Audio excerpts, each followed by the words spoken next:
Hello दोस्तों। दुनिया में कुछ देश बहुत कमजोर हैं। उन पर जब भी किसी देश का जी चाहे हमला करके कब्जा कर सकता है। लेकिन दुनिया में कुछ ऐसे भी देश हैं जिन पर हमला करने में बड़े बड़े देशों को भी सोचना पड़ता है, और फिर भी अगर उन पर कोई हमला कर भी दे तब भी इन देशों से जीतना नामुमकिन है। इसकी वजह है इन देशों की ताकतवर आर्मी, ताकतवर दोस्त और इन देशों की ज्योग्राफी। दोस्तों, आज मैं आपको ऐसे ही दुनिया के देशों के बारे में बताने वाला हूँ। Number 10, Iran.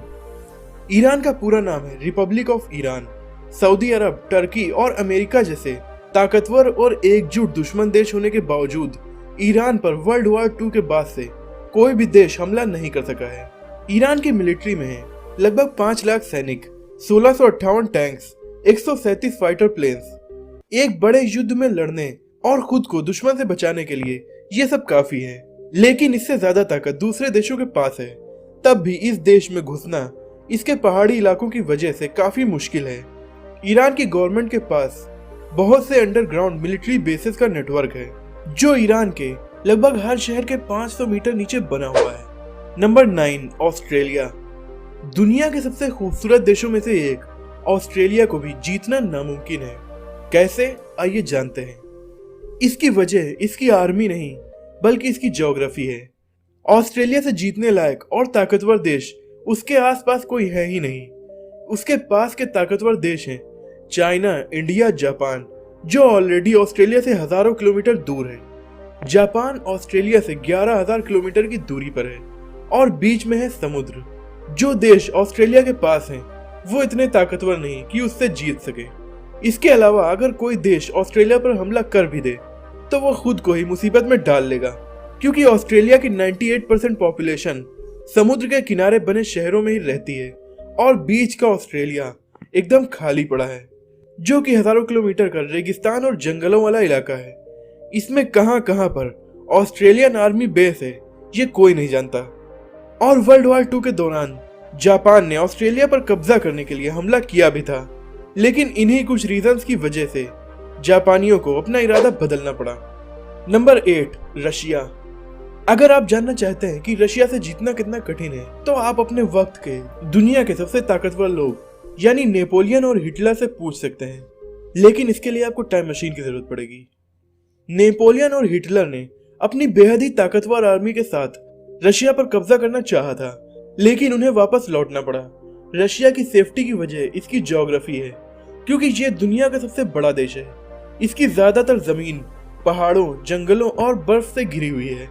वर्ल्ड वॉर 2 के वक्त नाजियों के रशिया पर हमले के बाद रशियन आर्मी उनसे लड़ी नहीं बल्कि पीछे हटती गई, क्योंकि वो जानती थी कि हिटलर की आर्मी उनके इतने बड़े देश को पार करते हुए जीत नहीं पाएगी, बल्कि इनके बहुत से सैनिक ठंड की वजह से मर जाएंगे और नाजियों को पीछे हटना ही पड़ेगा। और ऐसा हुआ भी। इस वक्त रशिया दुनिया का दूसरा सबसे ताकतवर देश है और दुनिया के सबसे ज्यादा परमाणु हथियार भी रशिया के पास है, इसीलिए इससे जीतना लगभग नामुमकिन है। Number 7, north Korea. दुनिया के सबसे सनकी तानाशाह किम जोंग उन का देश है नॉर्थ कोरिया। इसकी दुश्मनी दुनिया के सबसे ताकतवर देशों से है, फिर भी इस पर कोई भी देश हमला क्यों नहीं करता? इसकी वजह है इस देश का दम। नॉर्थ कोरिया में भी काफी दम है। नॉर्थ कोरिया में 10 लाख से ज्यादा सैनिक, 4200 टैंक्स, 222 अटैक हेलीकॉप्टर्स हैं, और तो और इस देश के पास है न्यूक्लियर वेपन्स जिन्हें चलाने में ये जरा भी देर नहीं सोचेगा। और इतने सख्त कानून होने के बाद भी नॉर्थ कोरिया की जनता अपने प्रेसिडेंट किम जोंग उन को बहुत ज्यादा मानती है, इसीलिए जनता का पूरा सपोर्ट भी किम जोंग उन के पास है। तो इस देश पर भी कब्जा करना आसान नहीं है। नंबर 6, भूटान।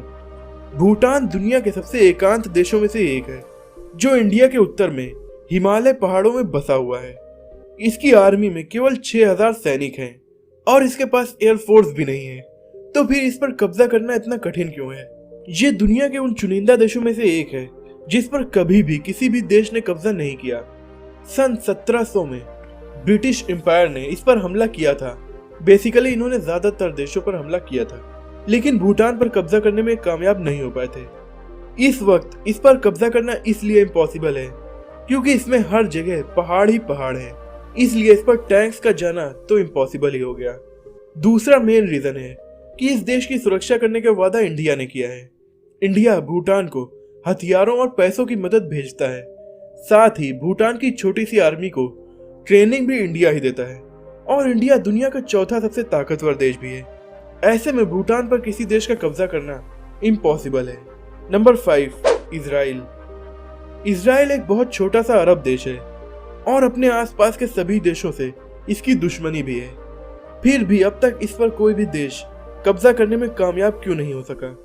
इसकी आर्मी में केवल 1,76,000 सैनिक ही हैं, लेकिन इस देश की हर औरत को कम से कम 2 साल और हर आदमी को कम से कम 3 साल आर्मी में रहना ही पड़ता है। इसीलिए इस देश के हर नागरिक के पास मिलिट्री ट्रेनिंग होती है।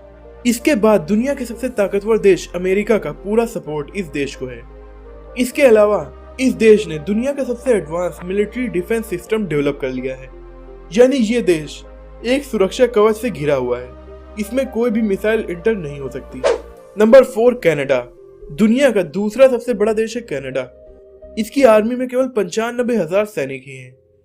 इसे अपनी सुरक्षा के लिए अपनी आर्मी की जरूरत नहीं पड़ती, बल्कि ये देश बहुत ही बड़ा है और यहाँ के जंगलों और बर्फीले मौसम की वजह से इसे जीतना दुश्मन के बस की बात नहीं है। दूसरी बात है इसका पड़ोसी देश अमेरिका, जो कि दुनिया का सबसे ताकतवर देश भी है, जिससे कनाडा के काफी अच्छे रिश्ते हैं। इसलिए अगर कोई देश कनाडा पर हमला करता है तो उसे अमेरिका से भिड़ना पड़ेगा।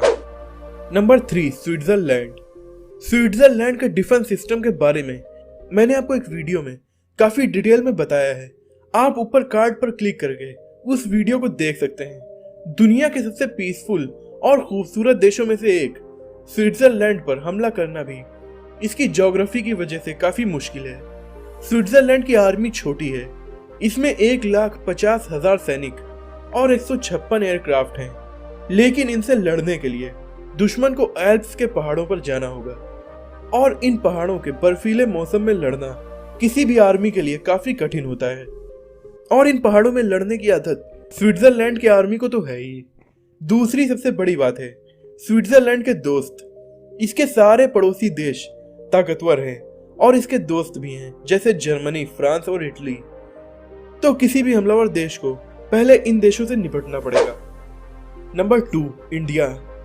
इंडिया से जीतना भी काफी मुश्किल है। इसकी वजह है इंडिया की ज्योग्राफी और इसकी आर्मी। इंडिया के पड़ोसी देश पाकिस्तान और चाइना कई बार हमला कर चुके हैं, लेकिन वो अपने मकसद में कामयाब नहीं हो सके, क्योंकि इंडियन आर्मी में 14 लाख सैनिक, 1,785 fighter planes, 16,000 land army vehicles और बहुत सारे न्यूक्लियर वीपन्स। अब बात करते हैं ज्योग्राफी की।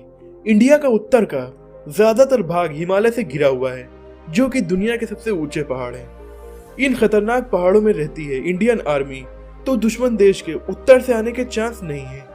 और दक्षिणी इलाके को मिलाकर इंडिया 3 तरफ से समुद्र से घिरा हुआ है, तो 200 से ज्यादा शिप्स, न्यूक्लियर अटैक कर सकने वाली सबमरीन्स और एयरक्राफ्ट कैरियर्स वाली नेवी से जीतना लगभग नामुमकिन ही है। Number 1, United states of America. दुनिया का सबसे ताकतवर देश, ऊपर से दुनिया का तीसरा सबसे बड़ा देश। इसकी आर्मी में लगभग 14 लाख सैनिक और इनके पास है 7,000 से ज्यादा न्यूक्लियर वेपन्स। इनमें से 2 का ये एक बार इस्तेमाल भी कर चुका है। इस देश पर हमला करने लायक ताकतवर कोई भी देश अमेरिकी महाद्वीप में नहीं है, और जो देश इस पर हमला करने के लायक ताकतवर हैं, वो इससे काफी दूर हैं और बीच में हजारों किलोमीटर के समंदर, जिनमें इसकी हाई टेक्नोलॉजिकली एडवांस सबमरीन्स कहीं भी छुपी हो सकती हैं। इसलिए इस देश पर हमला करके इससे जीतना लगभग नामुमकिन ही है। वर्ल्ड वॉर 2 के बाद से ये दुनिया का सबसे ताकतवर देश है। दोस्तों, आज की वीडियो में इतना ही। ये थे दुनिया के टॉप 10 ऐसे देश जिनसे जीतना लगभग नामुमकिन है। आपको ये वीडियो कैसी लगी कमेंट में जरूर बताइएगा। अगर आपको ये वीडियो पसंद आई हो तो इसे लाइक कीजिए और अपने दोस्तों में शेयर कीजिए। ऐसे ही इंटरेस्टिंग और शॉकिंग वीडियोस देखने के लिए हमारे चैनल को सब्सक्राइब करके बेल आइकन को दबा दीजिए। अगली वीडियो में आपसे फिर मुलाकात होगी। तब तक के लिए अपना और अपनों का ख्याल रखिए।